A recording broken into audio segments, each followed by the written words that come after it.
Today I will be started meanings of square root. क्या होता है मीनिंग स्क्वायर रूट का, आज इस वीडियो में समझेंगे। The square root of number is that number which when multiplied by itself given as a product. Example 5 into 5 equal to 25। मतलब ये हुआ कि वो खुद ही को 5 से जब इंटू होता है, यानी ये अपने आप से ही इंटू होता है, तो जब इक्वल में जो चीज़ आ रही है यानी 25 आ रही है, इसको क्या कहा जाएगा? इसको स्क्वायर कहा जाएगा। एक बार वो समझिए, जैसे मैंने कहा कि 11 इंटू 11, तो 11 इंटू 11 जब हम करते हैं तो कितना आता है? 121। मतलब क्या हुआ? ये 11 अपने आप से ही तो इंटू हो रहा है, यानी इटसेल्फ जब इंटू होता है तो उसे क्या कहा जाएगा? स्क्वायर कहा जाएगा। ठीक इसी तरीके से जब हम 17 इंटू 17 करते हैं और जब इक्वल करेंगे तो इसमें जो रूट लग रहा है, तो ये जो ऊपर रूट लग रहा है वो स्क्वायर की वजह से लग रहा है, और ये 17 इंटू जब 17 कर देंगे तो 289 आएगा। मतलब ये हुआ, ये इनका इंटू जब करते हैं तो जो निकलता है, जो भी नंबर निकलता है उसके ऊपर क्या लग जाएगा? रूट लग जाएगा। इसको स्क्वायर रूट कहा जाता है। जब स्क्वायर लगता है यानी 2 बार इंटू किया जाता है, यानी 17 इंटू 17, तो उसे क्या कहा जाएगा? स्क्वायर रूट कहा जाएगा। इसी तरीके से जब 2 इंटू 2 यदि 3 टाइम्स हो, 1 2 3 टाइम्स हो, तो उसे क्या कहा जाएगा? क्यूब कहा जाएगा। क्या कहा जाएगा? क्यूब। यदि 3 टाइम्स हो, और यदि 2 टाइम्स हो तो उसे क्या कहा जाएगा? उसे स्क्वायर कहते हैं। इसी तरीके से 11 का है और 17 का है। फिर हम देखेंगे 0.7 इंटू 0.7। अब इनका इंटू कैसे करते हैं? ये थोड़ा डिफ़िकल्ट होता है बच्चों के लिए, बट इतना डिफ़िकल्ट भी नहीं है। देखिए, इसको इंटू करने के लिए पहले 0 को क्या करेंगे? हम कॉमन ले लेंगे। ठीक है, अब इसको साइड में हम 7 इंटू 7 कर लेंगे। सिंपल, ये समझिए जो पॉइंट है वो है ही नहीं, ऐसा समझिए। और 7 इंटू 7 कितना होता है? 49। तो ये 49 इधर आ जाएगा। अब डॉट जो लगा हुआ था, तो ये डॉट का डॉट हम यहाँ पे लगा देंगे। कैसे लगाया? 1 7 का, ये 1 7, ये कितने हो गए? 7 2 हो गए, 2 7 हो गए, तो 1 और 2। इससे पहले अपन क्या लगा देंगे? डॉट लगा देंगे। इस तरीके से गिन के लगाना है। तो आई होप आपको समझ में आया होगा। ठीक इसी तरीके से जब वो कह दे कि जब स्क्वायर 40 यानी 0.49 कहा जाता है, इसे क्या कहा जाता है? 0.49। अब इसको 49 नहीं पढ़ा जाएगा।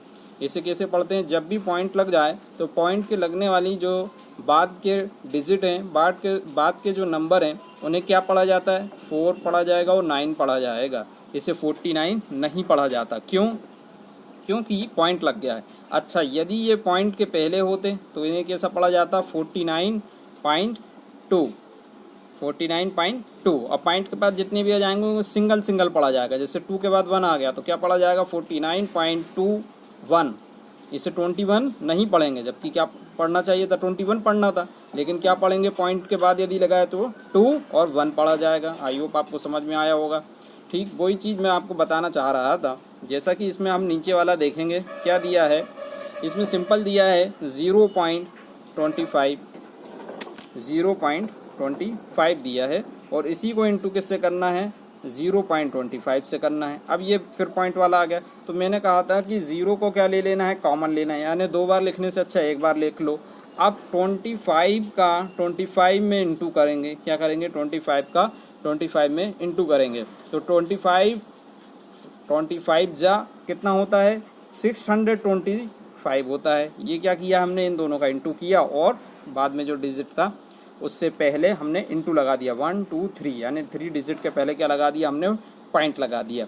ये पॉइंट लगाने की बड़ी दिक्कत होती है, बाकी इसमें कोई दिक्कत है नहीं। अब एक 0 यहाँ पे और बढ़ेगा। क्यों बढ़ेगा? देखिए, 1 डिजिट, 2 डिजिट, 3 और 4 डिजिट, यानी इनके सबके डिजिट को गिन लेते हैं। क्या करते हैं? गिन लेते हैं। हमने देखा कि 25 कितने हो गए डिजिट? 4 डिजिट हो गए। अब ये तो कितना हुआ डिजिट? 1, 2 और 3 डिजिट हुए, तो इससे पहले क्या लगाना पड़ेगा, 0 लगाना पड़ेगा ताकि ये पूरे 4 डिजिट हो जाएं। आई होप आपको समझ में आ रहा होगा। ये 1 है, ये 2, ये तीसरा और ये 4th नंबर का डिजिट है।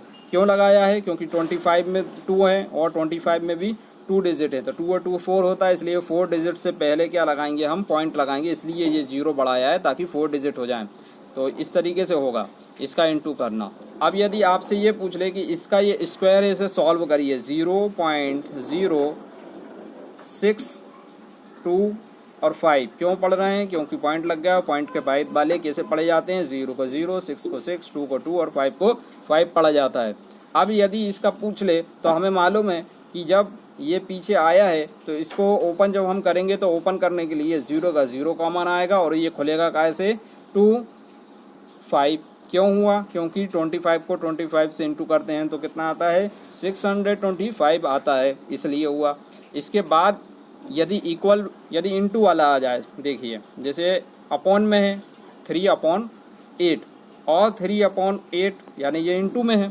अब जब इंटू में है तो इसे सिंपल होता है, यदि इसको कन्वर्ट करना है तो इंटू करना सिंपल होता है। 3 3 जा कितना होगा, 9, तो हमने 9 लिख दिया, और 8 8 जा कितना होता है, 68 होता है। 8 8 जा 68 और 3 3 जा क्या कितना होगा, 9 होगा, तो 9/64 इसका आंसर आएगा। बहुत सिंपल है, ज़्यादा डिफिकल्ट नहीं है। अब यदि वो उल्टा पूछ ले, जैसे ये इस तरीके से रूट लगा दिया, सॉरी फॉर देट, ऐसा है ना। अब 9/64 इसे बाहर निकालना है तो 9 का कितना होता है, 3 3 का होता है ना, तो 3 आ जाएगा, और ये 8 का स्क्वायर होता है, इसलिए 64 की जगह हम क्या लिख देंगे, 8 लिख देंगे, और 3 3 जा 9 होता है, इसलिए यहाँ पे 3 बाहर आ जाएगा। अब समझ में आया किस तरीके से करना है।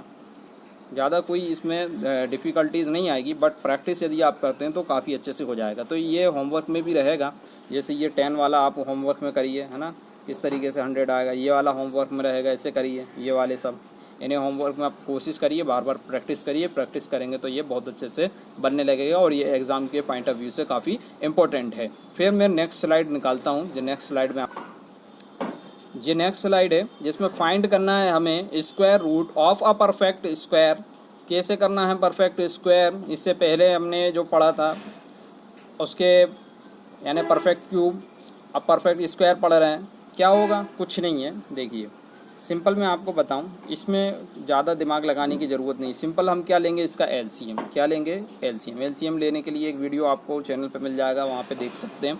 और एलसीएम अभी यहाँ पे जगह नहीं है, इसलिए सिंपल यहाँ पे बता दूँ। 2 से हमने यहाँ पे दिया, कितना आया, 288। फिर 2 से देंगे, फिर 2 से 2 से 2 से 2 से, उसके बाद 3 3 से देंगे। तो इस तरीके से इनके फैक्टर निकालें। क्या निकालें हैं, फैक्टर। और फैक्टर निकालें तो हमें ये देखना है 2 2 के कितने पेयर बन रहे हैं। तो ये 2 2 का एक पेयर बन गया, ग्रुप बन गया। ये 2 2 का एक ग्रुप बन गया। इसी तरीके से 2 × 2 का एक ग्रुप बन गया, और 3 × 3 का ग्रुप बन गया। अब इनका क्या लेंगे हम, कॉमन। 2 2 को 2 बार लिखने से अच्छा एक बार 2 लिख दिया, इधर 2 2 को 2 बार लिखने से अच्छा एक बार लिख दिया, इधर भी क्या लिखने से अच्छा एक बार लिख दिया, और ये 3 3 को एक ही बार लिख दिया। अब हम सिंपल इनका क्या करेंगे, इंटू 2 × 2 कितना होता है, 4 4 × 2 कितना हो जाएगा, 4, जैसे 4 है ना। अब ये दोनों को हमने किया तो कितना लिखा, 2 × 2 4 आ गया। अब 4 को हम इंटू किससे करेंगे, अब हम 4 को 2 से इंटू करेंगे, है ना।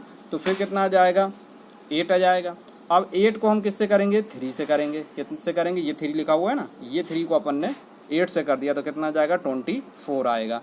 अब ये क्या है, परफेक्ट स्क्वायर कहलाएगा, क्योंकि ये 24 से पूरा डिवाइड हो गया है, और ग्रुप भी पूरे इसके बन गए हैं, क्योंकि सारे ही ग्रुप बने हुए हैं। देख रहे हैं आप, कोई भी ऐसा तो है नहीं कि जो बच गया हो। जैसे 2 2 भी पूरा, इनका भी ग्रुप, इनका भी ग्रुप और इनका भी ग्रुप।